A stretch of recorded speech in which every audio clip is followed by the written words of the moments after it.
So, hey, how do you get out of a tailspin, right? Okay, so I'm a guy that's been in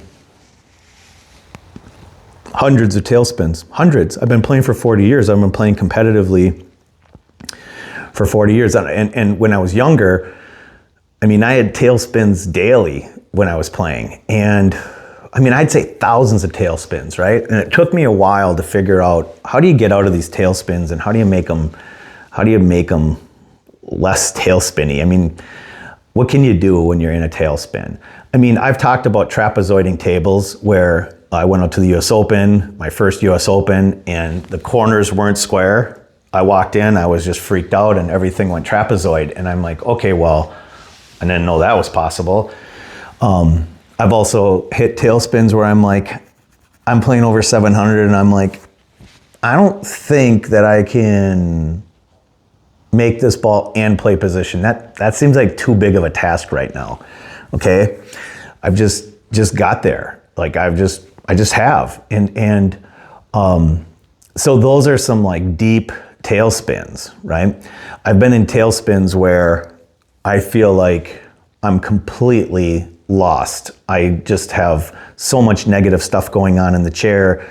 It's just ridiculous. It's like, seems insurmountable, okay? And I've just had minor tailspins where I'm like, oh, I was feeling pretty good and now I feel kind of bad. And I was going at a pretty good clip and now I have to deal with what happens if I run X amount of balls or racks. Now that's pressure, right? So there's all kinds of reasons why you can lose your focus or whatever, but a tailspin is different in the sense that it causes you to be completely lost in the moment. So what's the thing that you can do when you're in a tailspin? Okay, there's some things, what are some things you can do when you're in a tailspin? Well, of course, breathing, right? Box breathing. 4 in, hold 4, 8 out. You can do that in the chair. It'll help you to stay distracted from all the spinning and negative tailspin thoughts. It'll actually help bring oxygen to your brain, there's a lot that it can do. It slows your heart rate down. It gets you into your executive function better. So box breathing is one thing that you can do. The other thing that you can do is simplify and bring down your expectations, right? One of the reasons why people get in tailspins is because they want to have everything happen. And it's basically, pool is a one shot at a time game, okay? It's a one shot at a time game. And this is coming from someone that can run multiple racks. It's still a one shot at a time game. When I go in and try to run multiple racks of pool over a course of time, I always end up realizing that it's a one shot at a time game. So through that process of understanding it's a one shot at a time game, I'm able to pull out of tailspins better. Okay, sometimes you can't pull out of it. Like I was playing Shari at Derby and it was like I was in a complete tailspin, but it was because of him. Like he was just playing perfect and it was like there really wasn't much I could do. I tried to hit an effective shot and I just couldn't do it, and then he played perfect. And so I ended up losing 9-1 and I'm like, well, that was a little bit of a tailspin with a lot of him just playing like his career set. And I'm like, okay, that can happen. And I accept that, and I smiled in the chair and I took my medicine and just moved on with life. But there's other times where I've been in a real tailspin where I'm like, I don't know what to do in this moment. And it can happen in the craziest situations for me because there's no reason why you would think that I would go into a tailspin, but pool's pool and I'm me and it happens and I just go into a little bit of a tailspin. And so what happens is the reason why I don't care about tailspins anymore is because I have a way out of them. And my way out of them is one shot at a time. And basically it's actually, I can even narrow it down to like one detail, right? So I could look at a tailspin that I got in Derby last year after I played Shari on the last set when I got knocked out, and I was like completely lost. And I would say, you know, looking back at that kind of tailspin that I was in on that set, I just wasn't able to kind of correct for it in that moment. But looking back, I learned from it and I say, well, what was I incapable of doing at that moment? And basically what I was incapable of doing is going to one shot at a time. I was playing a lesser player. I was monkey tilted about life, and I was getting out of my last business, and I was getting like in a really awful spot with that exit, and I knew it, and I was very upset being out at Derby. So of course I'm in a tailspin when I'm playing, and I just got my nut shut off by Shari 9-1, and now I'm playing some 650, and it's like the guy's hulked out and wants to play, and I'm just like, ugh, you know, and it's like, of course I'm gonna be in a tailspin. That's a reasonable place to tailspin out.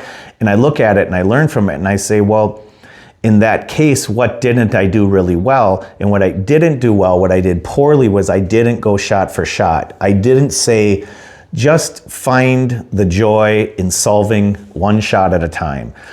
Take pool as a puzzle and say, I come to the table and if I'm down 3 to 4 and a race to 9 and all this stuff that I just named off, and I'm really having a tough time being present and just got my nut shot off and all that stuff, I can look at it now and say, well, the thing that I could have done better was I could have said, I need to take one shot at a time and I need to solve the shot that I'm on instead of worrying about the next shot, right?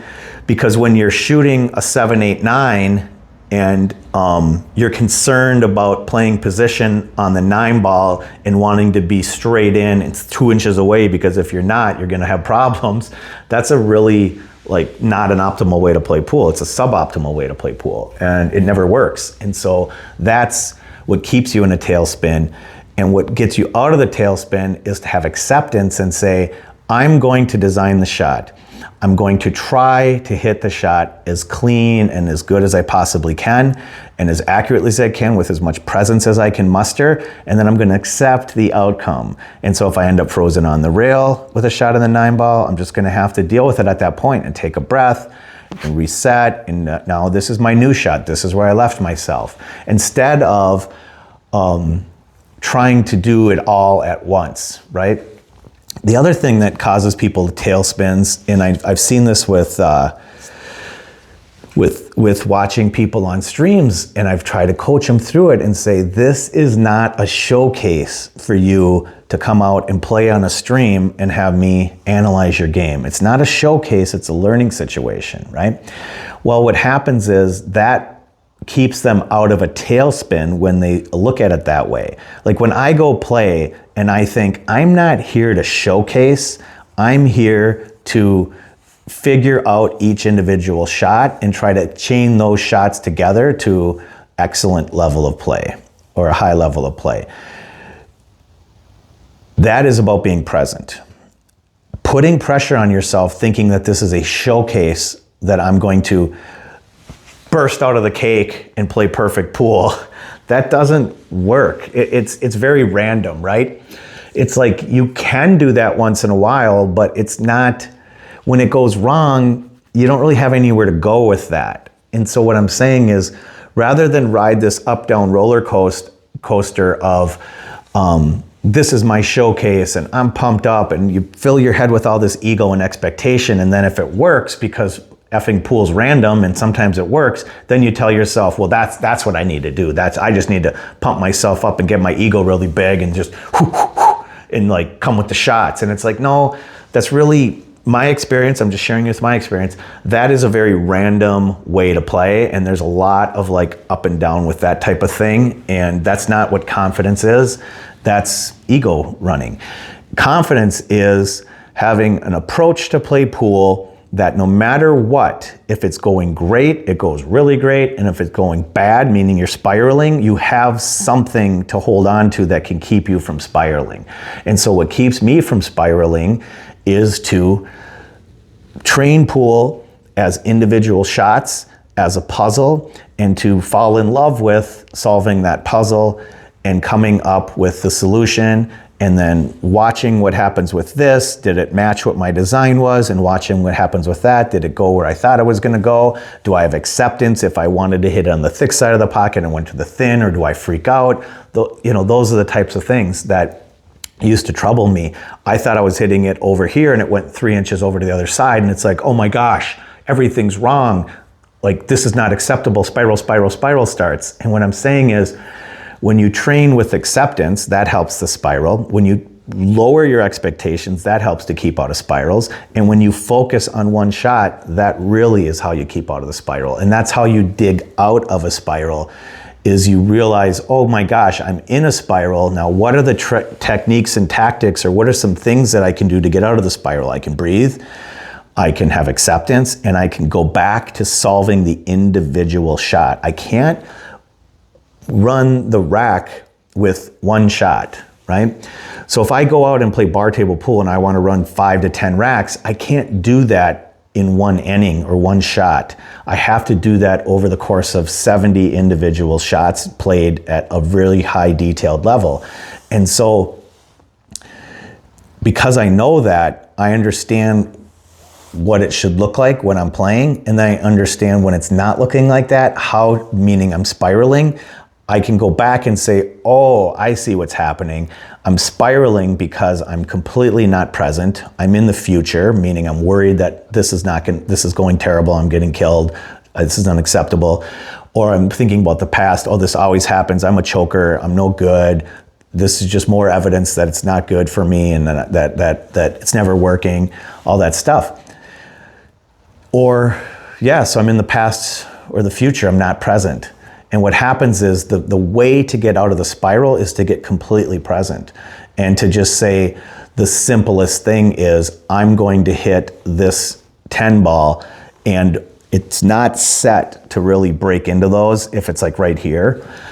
So what I'm going to have to do is hit this 10 ball and play a safety, or play a safety and not shoot the 10 ball. You have to come up with the right shot. So it's not about running out. It's not about making up for it in one shot. It's not about hero shots. It's not about risk taking when you're spiraling. It's about mitigating damage and trying to build yourself back to a semi-confident level, okay? Like you're gonna do it one shot at a time, and you're gonna do it very patiently, and you're going to understand that that is the way I dig out. I don't dig out by putting more pressure on myself, by doing the things that got me there in the first place, which is focusing on the future or the past, that kind of stuff. A lot of times what happens when I'm spiraling is I'll start getting super mechanical, and I'm like, whoa, no. Don't worry if I look awful with my mechanics in this shot. I just need to somehow figure out a way to get this cue ball to go down there and this 10 ball to bank back towards a breakout again, if I'm going to play safe, let's say. So that's the one thing that I need to do in this moment, and I need to be in reality and shoot it to the best of my ability and deal with the outcome and just have acceptance. So that's how you keep from spiraling. You don't get out of a spiral by running the same bullshit. You have to change the narrative. You have to do different things, and that's what I'm trying to help you guys with. And so when I train pool, I talk about being behind the cue ball, in front of the cue ball. I understand that there's an adjustment of behind the cue ball, meaning all your nonsense, and the design, not only your nonsense, a lot of the times the design and the mechanics and stuff behind the cue ball is very necessary. But what happens is once you have that down, then everything behind the cue ball, like mentally, is what's messing you up, and it's causing the spiral. So we need to get in front of the cue ball to get out of the spiral, meaning we need to just get to the interaction between these two balls and where they're going and what's happening and the strategy of it, and designing the strategy, getting how this cue ball is going to interact with that object ball, and then executing that to the best of our ability in that moment. That's how you get out of a spiral. That's it. We don't get out of a spiral by doing more of the same, by thinking that we're going to think our way through it by running more ego at it, or running more expectation at it, or beating ourselves up. That's the thing where people get confused as well. where I've gotten confused in the past, who cares about anybody else? I'll talk about my experience. In the past, I've believed that the way to get myself out of a spiral is to beat myself up, to sit there in the chair and say, this is unacceptable, and to just get mad and get ragey and just go into the bathroom and just, and just hulk out and just get rid of all that energy that I have, and then channel it into like this angry focus. And it's like, no. It could work at times, but that was more of a coincidence and it was random. And actually, thinking about it now, the only reason why it might have worked a little bit is because I was able to release all that tension by like almost popping an effing blood vessel in the bathroom. So I have no more like nonsense to run because I've exhausted myself by, squeezing it into this exhausted state. So I don't need to do that anymore. And I realized that that's not healthy, and that's not like effective, and that if it had an effectiveness, it wasn't even effective the way I thought. It was just randomly effective, I guess you'd say, if it worked, or that sometimes it's just, this is a random game. And so where people get confused is that they say, I did this thing like a rabbit's foot, right? Like I went to the bathroom and got really hulked out and just punched the wall and came back like a high school football player. And it's like, and then they come back and the person they're playing is like some amateur player that they're running through their own nonsense, and then they F up, and then the person comes back and wins the set and they're like, yeah, man, that's how it's done. And it's like, yeah, I've done that for years and years and years, and that's really not how it's done. And that's not how it's done to be like healthy and happy and like, to not be toxic to the world around you. It's like all those things, right? So now I know better, so that's why I talk about this stuff. And I say, okay, when you're spiraling, anger is not gonna get you out of your spiral. Self-defeating, like whipping yourself with this is unacceptable and this is always blah, blah, blah. Like running a bunch of anger at yourself and being internal with your anger and blaming, like beating yourself up, let's say, that's not going to get you out of your spiral either. And if it does, it's lucky that it did, and it's completely unrelated. And if you're a 550 and you're playing another 550, you're going to get a billion shots. So for you to say, I got out of my situation, I won this match because I went and got angry, it's like, did you? Is that really what happened? Or is it more honest that you get like multiple shots when you're playing, and it just so happened that you took a break, got really angry, and then the person you're playing did what they're normally going to do, which is make a mistake, and you ended up coming back and winning. So it's like, I feel like that's an honest look at it, right? And what happens is once you get over 700, that shit don't work. It's like these people don't miss. Like I played guys in Derby that are like 750s, 800s. There's no amount of like rage, anger, this and that's going to get me to the point where this person misses. It's not going to happen. I have to be better at all areas of the game. The only way for me to beat a 750 under normal conditions is I have to be playing at a high level. Mental gymnastics and anger and hulking out and ego and running through all that stuff ain't going to get it done. It just ain't, especially when you get to the 780, 800 range. It's all about understanding these 6 areas and saying, I have to be closer to 800 in these 6 areas than I am 700. It's like I can run this kind of weirdo stuff, algorithms, and I can be competitive up to about 725, 730. But once you get over that range, it don't work anymore. So this is part of what I'm trying to help you guys with too, is like, I have a lot of experience with this and what works and what doesn't work and what's healthy and not healthy. And my wife's a therapist and we have these mental game podcasts, and I'm just trying to help you guys to say, these are some of the things that I've done. These are the ways that I look at it, and take it or leave it, But I'm trying to help you guys to find more joy in the game and to be more effective and to understand where your rabbit's foots are at and where your reality's at and what's useful and what's not useful and what's healthy and not healthy. So anyways, that's it. So if you're in a spiral, we'll just recap. You can box breathe, and you can get very detailed on the one shot that you're on and just let go of the rest of it. If you ever get into a real spiral, and this is what I do when I get into a true, real deep spiral, I have to get into the one shot that I'm on. And all I'm trying to do to get back on the rails is I just say, can I hit one effective shot? Because I played one pocket where I haven't hit an effective shot for like 15 minutes. And I'm like, wait a second.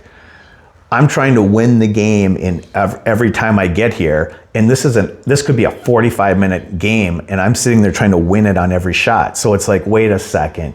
Why don't I just slow down? Why don't I try to hit an effective shot and go from there? And once I hit an effective shot, I'm like, wow, I hit one effective shot. And then I come back to the table and I hit 2 effective shots. And I'm like, oh my gosh. Now all of a sudden I'm not spiraling. I can actually hit 2 effective shots in a row. And then I calm down and with the breathing and my heart rate and my being present and my getting out of my nonsense and stop running all this ego, like I'm gonna run all these balls out, or I'm gonna play perfect or whatever, or watch this, or I'm here to showcase. It's like none of that stuff. I'm here to hit one shot at a time. And then what happens is when you get in stroke and you have that one shot at a time mentality, well, then it goes really, really well. It goes really well because you're so detailed and you're not behind the cue ball, you're in front of the cue ball with a ton of detail, and then it's Bob's your uncle. Then things are really great. So I don't know. Hopefully this helped. It's a lot of talking. Whatever. Let me know. Hit me in the comments if it was helpful or not helpful, but it's been helpful for me. So let's get all those spirals. Let's work this out. Let's figure it out. So one shot at a time, very detailed. Let's do it. Okay. See you in the next one. Bye.